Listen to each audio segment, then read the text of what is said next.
Desde el Centro de Noticias de Caracol Televisión en Bogotá, esto es Noticias Caracol Edición Central, con Jorge Alfredo Vargas y María Lucía Fernández. Buenas noches. 5 policías y 2 civiles resultaron heridos durante un atentado con explosivos en Belén de los Andaquíes, en el sur del Caquetá. El ataque se produjo en esta carretera a pocos kilómetros del municipio, donde estalló un artefacto al paso de una patrulla de la institución. Los 5 agentes que se desplazaban en el vehículo y 2 civiles que cruzaban por el lugar resultaron heridos y fueron trasladados a una clínica de Florencia. La policía culpó del atentado a las FARC. 400 kilos de explosivos incautaron hoy las autoridades a las FARC en el norte del Cauca. Durante un operativo conjunto, el CTI de la Fiscalía y la Policía ocuparon una finca en el municipio de Caloto, donde hallaron el material explosivo representado en barras de pentolita y cordón detonante de fabricación ecuatoriana. Los explosivos estaban ocultos en canecas bajo placas de concreto para evitar que fueran detectadas por las autoridades. La policía informó que el material pertenecía al 6º Frente de las FARC. 30 horas después de ser capturado, la policía divulgó hoy las imágenes del operativo de detención del empresario de Esmeraldas, Pedro Nel Rincón. El video muestra a los agentes acompañados del CTI de la Fiscalía y la Procuraduría cuando interceptan la camioneta en la que se movilizaba Rincón por la zona rural de Maripí, en Boyacá. Minutos después, el esmeraldero, que se recupera de un atentado en su contra, es cargado por 2 uniformados hasta un helicóptero que lo traslada a la ciudad de Tunja, donde fue valorado por un médico. Rincón, investigado por concierto para delinquir y porte ilegal de armas, fue llevado hoy a la audiencia de legalización de captura e imputación de cargos. Desde hoy, ninguna compraventa del sector de Chapinero en Bogotá comercializará celulares. El acuerdo denominado Pacto por Rosales fue firmado entre los comerciantes y la alcaldía local para combatir el robo de teléfonos móviles. El símbolo del compromiso es Juan Guillermo Gómez, el joven abogado que fue asesinado hace más de un año por robarle su celular en el sector de Rosales. Según recientes estadísticas de Planeación Nacional, en Bogotá se presentan 1.671 robos de celulares por día. El plan piloto se inició en Chapinero, pero se espera ampliarlo al resto de la capital. Un exconcejal de Dos Quebradas, Risaralda, fue capturado hoy sindicado de abusar sexualmente de una niña de 11 años. Este es el momento en el que uniformados de la policía capturan al exconcejal Heriberto Grajales y a su asistente Hernando Arteaga, señalados de cometer delitos sexuales contra la menor. La policía también capturó a esta mujer que cuidaba a la niña y quien, según las autoridades, la vendía a cambio de dinero. Buenas noches. La locución en la que el jefe de Estado, Juan Manuel Santos, anunció su intención de reelegirse suscitó una controversia entre candidatos y sectores políticos. Ellos consideran que el uso del espacio público para fines electorales, además de ser ilegal, deja en desventaja a otros aspirantes. Al ser consultados por Noticias Caracol, el procurador y el registrador señalaron que no hubo mala actuación del mandatario. Recuerde, Noticias Caracol es política y Marcela Ulloa nos tiene los detalles de esta polémica. Marcela, buenas noches y adelante. Buenas noches. Clara López del Polo Democrático y los precandidatos de la Alianza Verde consideraron que el presidente Juan Manuel Santos comenzó muy mal la ley de garantías electorales. Esto al utilizar los medios nacionales y regionales para anunciar su interés de la reelección. Estas voces, sin embargo, no fueron respaldadas por el procurador y el registrador. Colombia decide. Elecciones 2014. El presidente Juan Manuel Santos interrumpió ayer la programación de las 7 de la noche en los canales nacionales, regionales y locales para anunciar su decisión de ir por la reelección. Su decisión no generó tanto ruido entre los aspirantes a la presidencia como sí el uso del espacio oficial para anunciar el inicio de la campaña. Los aspirantes Clara López del Polo y Camilo Romero y John Sudaski de Alianza Verde reclamaron garantías. A nosotros nos deja en desventaja absolutamente todo. Esa es la demostración del uso y el abuso del poder.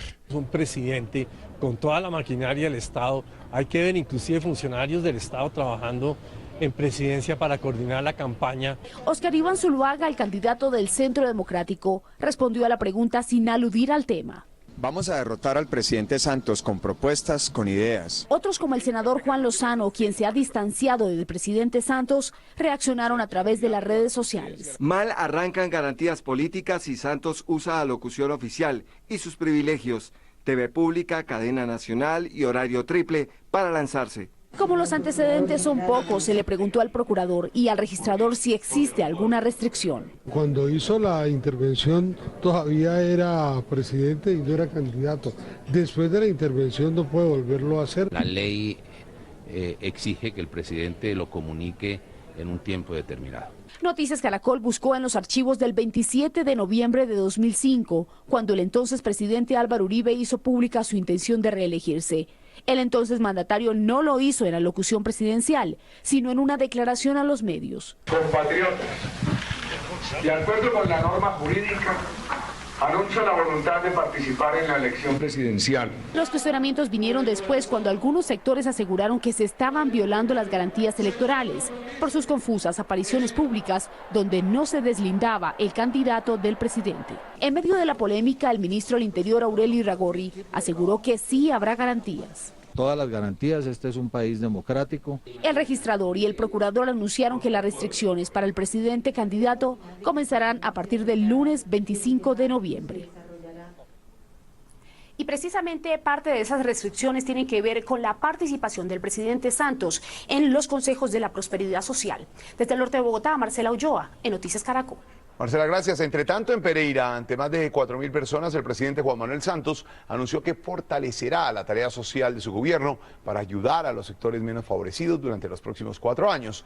Un día después de anunciar que buscará la reelección, Santos dijo que su compromiso es terminar la tarea que inició hace 3 años en generación de empleo, reducción de la pobreza y la firma de la paz con las FARC. En materia social, dijo que prepara con los alcaldes del país un programa para regalar gafas a todos los adultos mayores que las necesiten, además de anunciar que habrá más viviendas gratis. Por eso vamos a redoblar los esfuerzos hacia adelante para que todos los colombianos sean propietarios y tengan su casa digna y propia. Ese es un propósito nacional que tenemos.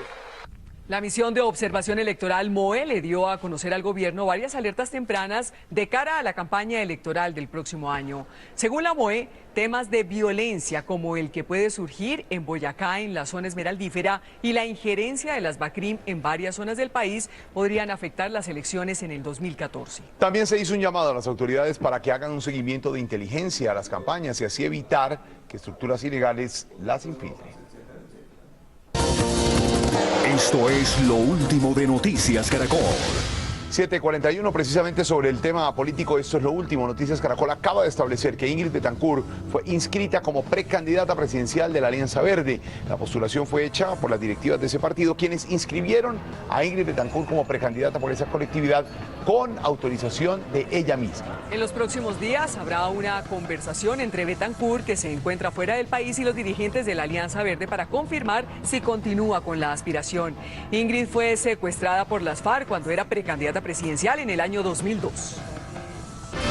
El exalcalde de Nueva York, Rudolph Giuliani, recordado por haber tenido que enfrentar la crisis en su ciudad por los atentados del 11 de septiembre, vino a Colombia. Habló con nuestro director Luis Carlos Vélez sobre varios de los temas de actualidad en el país. Giuliani dijo que Colombia está a punto de ganar la guerra. Esta fue parte de su conversación. Esto es exclusivo de Noticias Caracol. ¿Cuál es su opinión sobre los diálogos de paz en Colombia con las FARC? Habrá riesgos, quizá algo salga mal. En algunos de estos temas ese es el caso a veces, pero la realidad es que me parece que es una oportunidad que no pueden rechazar para tratar de trabajar en esto. Quisiera preguntarle sobre la relación del presidente Santos con el expresidente Uribe, ya que aquí en Colombia tenemos una situación particular. Quizá usted la conozca. El crítico más asiduo del presidente es su antecesor. El expresidente Uribe no está de acuerdo con las políticas del presidente Santos.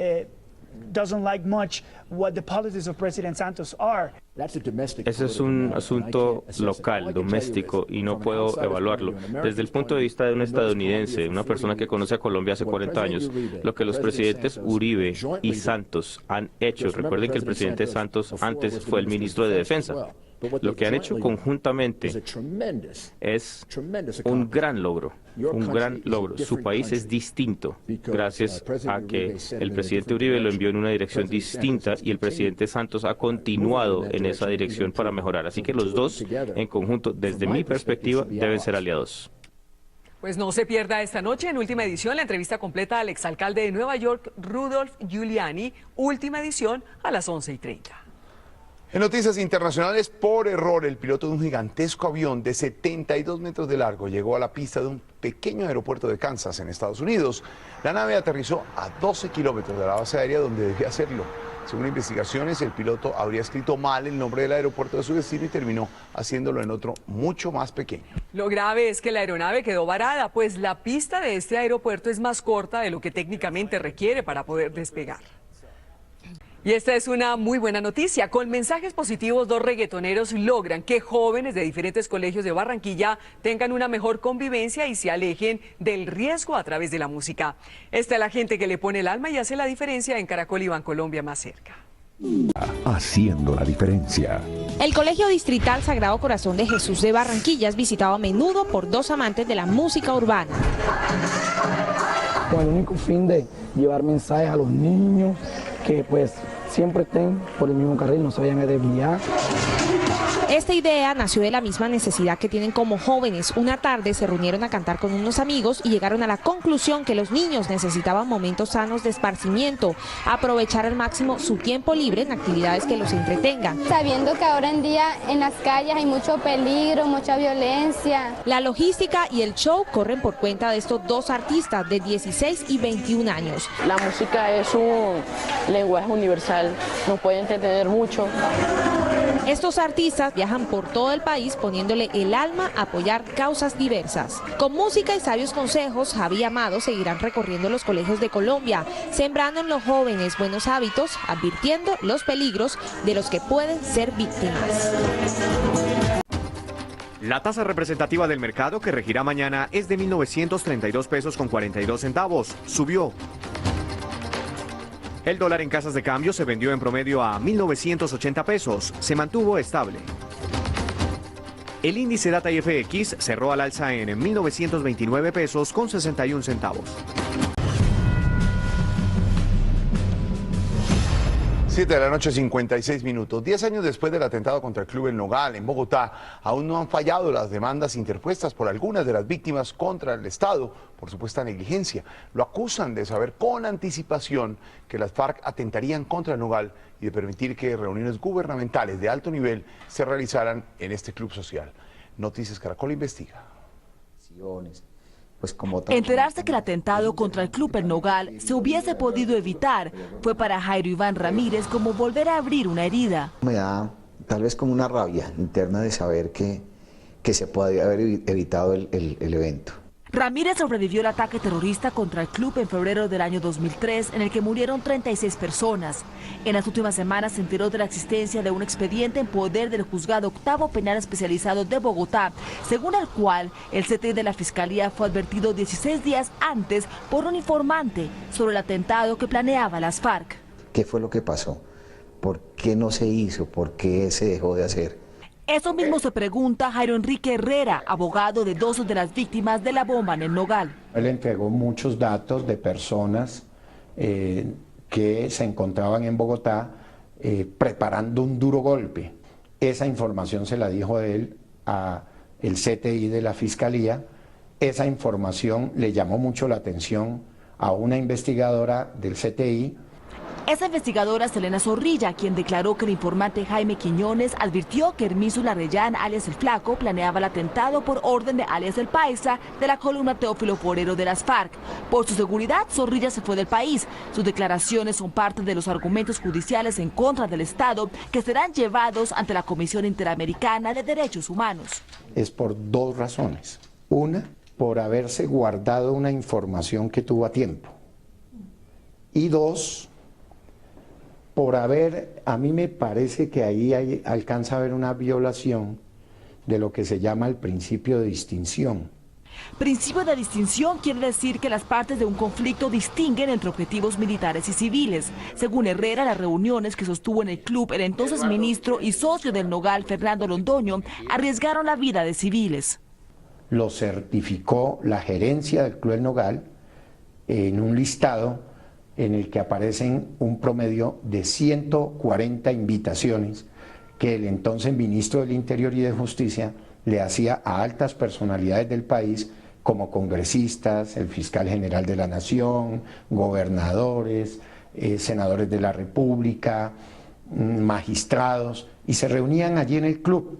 Sobre el tema esto dijo Fernando Ruiz, presidente del club, cuando se dio el atentado. El club no es culpable. La responsabilidad del club jamás puede ser una responsabilidad antiterrorista. Ruiz tampoco sabía que el CTI había sido advertido. En el club no tuvimos ningún aviso de nada, ni una nota, ni una llamada. Ni Fernando Londoño ni el fiscal que llevaba el caso quisieron ser entrevistados para este reportaje. Por su parte, las víctimas no desconocen que la responsabilidad es ante todo de las FARC, autoras de la bomba, que ya fueron condenadas por un juzgado penal. Ahora esperan se reconozca negligencia por parte del Estado. Terminamos más noticias a las 11:30 en Última Edición con Luis Carlos Vélez. Ya viene La Voz, esto es Noticias Caracol, primero en Noticias. Buenas noches.